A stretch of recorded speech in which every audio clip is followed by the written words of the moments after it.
ঘরে থাকা সকল মশা তাড়াবে ছোট্ট এই এলইডি বাল্বটি। যে বাল্বগুলো নষ্ট হলে ফেলে দেন, সেই বাল্ব দিয়ে খুব সহজে মশা তাড়াতে পারবেন, তাও আবার কোনো প্রকার সাইড ইফেক্ট ছাড়াই। আপনাকে নষ্ট বাল্বের উপরের দিকে এভাবে মার্কার দিয়ে কালো দাগ দিয়ে নিতে হবে। এটা শুধুমাত্র বাল্বের সাদা অংশটি, মানে যে অংশটা জ্বলে থাকে, সেটাকে কালো বানাতে হবে। আপনি চাইলে এখানে কালো কালি বা কালো রঙও ব্যবহার করতে পারেন, তবে ভালো হয় পার্মানেন্ট মার্কার ব্যবহার করলে। আর এটা কালো করলেই এটা মশার জন্য কাল হয়ে দাঁড়াবে। সামনে গরম আসছে, আর গরমে মশার অত্যাচারে থাকা মুশকিল হয়ে যায়। এই কাজটি একবার করলে আপনার মশা নিয়ে টেনশন খতম হয়ে যাবে।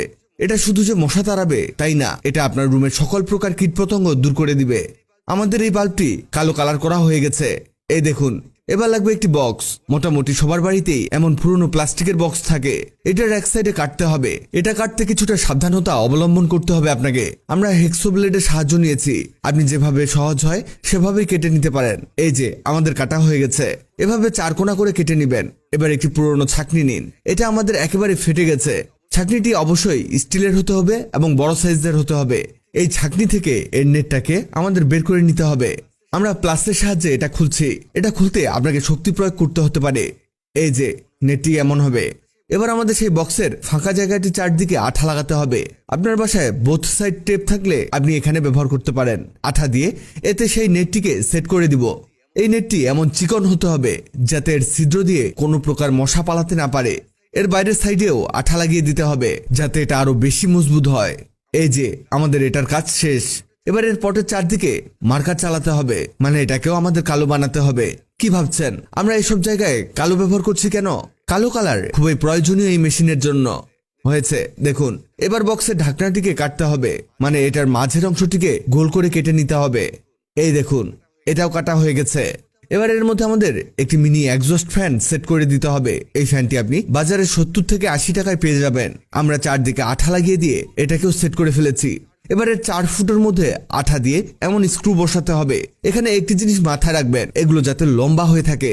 মানে দেখুন, এখানে কিন্তু এগুলো লম্বা ভাবে কিভাবে দাঁড়িয়ে আছে, মানে এগুলো খুঁটির মতো হয়ে আছে। আর আমাদের এটাই প্রয়োজন। এবার লাগবে টেপ। এই টেপটি খুঁটির চারদিকে পেঁচাতে হবে। আমরা এখানে লাল রঙের টেপ ব্যবহার করছি। যদি সম্ভব হয় আপনি কালো কালার টেপ এখানে ব্যবহার করবেন। এবার আমাদের সেই রং করা বাল্বটিকে লাগবে। এটাকে এভাবে ধরে চাপ দিলেই এটা খুলে আসবে। এবার একটি লাল রঙের ছোট বাল্ব নিন। এই বাল্বটিকে এই কাভারের মধ্যে সেট করে দিতে হবে। আমরা আঠা দিয়ে এটাকে একেবারে পার্মানেন্ট সেট করে দিব। এই দেখুন এমন হবে। এবার সেই ঢাকনাটি টেপের মধ্যে আঠা লাগিয়ে নিয়ে এটাকে বসাতে হবে।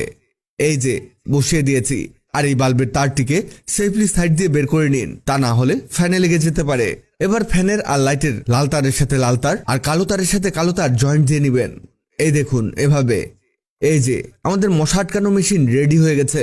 এটা চালু করার আগে জানাতে চাই, আগের ভিডিওতে কমেন্ট করেছেন লক্ষ্মীপুর থেকে তানজিল তিশা, সাউথ আফ্রিকা থেকে মনিরুজ্জামান, শিলিগুড়ি থেকে মিলি পপি বণিক, সৌদি আরব থেকে আল ফারাবি, গাজীপুর থেকে শারমিন সালমা। আপনারা যারা কমেন্ট করেছেন আপনাদের ধন্যবাদ। এই যে আমাদের এটা মশার স্পেশাল মেশিন তৈরি হয়ে গেছে। এবার এর মধ্যে ব্যাটারি দিয়ে চালু করে দেখাবো এটা আসলে কিভাবে কাজ করে। এই দেখুন, ফ্যান লাইট দুটোই চালু হয়ে গেছে।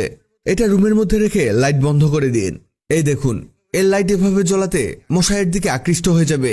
আর যখনই মশায়ের কাছাকাছি আসবে, এক্সস্ট ফ্যান মশাকে টেনে ভিতরে ঢুকিয়ে দিবে। এভাবে রুমের সব মশা এর মধ্যে আটকে থাকবে। শুধু মশাই না, রুমের মধ্যে যদি কোনো পোকামাকড় থেকে থাকে সেগুলো এর মধ্যে আটকে যাবে। এটা একটা বানিয়ে রেখে দিন। আর যে সব রুমে মশার উৎপাত বেশি সেই সকল রুমে বসিয়ে দিন। দেখবেন মশা ভ্যানিশ হয়ে গেছে। ভিডিওটি আপনার কাজে লাগতে পারে, তাই দ্রুত খুঁজে পেতে টাইমলাইনে শেয়ার দিয়ে রাখুন। আপনি পৃথিবীর কোন জায়গা থেকে ভিডিওটি দেখছেন কমেন্ট করুন, যাতে পরবর্তী ভিডিওতে আপনাকে ধন্যবাদ জানাতে পারি। আমি ভাই উগান্ডা থেকে দেখলাম মেশিন বানানি দেখাইলেন, কিন্তু মশা আটকানো তো দেখাইলেন না। কাজটা ভাই মোটেও ঠিক করেন নাই। যাই হোক, আপনি আমার সেই বড় উপকার করছেন। কি বলে যে ভাই ধন্যবাদ দিন বলে ভাষা প্রকাশ করতে পারছি রে। মশা মারতে যে কামান লাগে, আপনারা এরকম সেটা ভাঙা বুদ্ধি না দেখলে আসলে বিষয়টা বুঝতেই পারতাম না। অনেক বড় উপকার করছেন।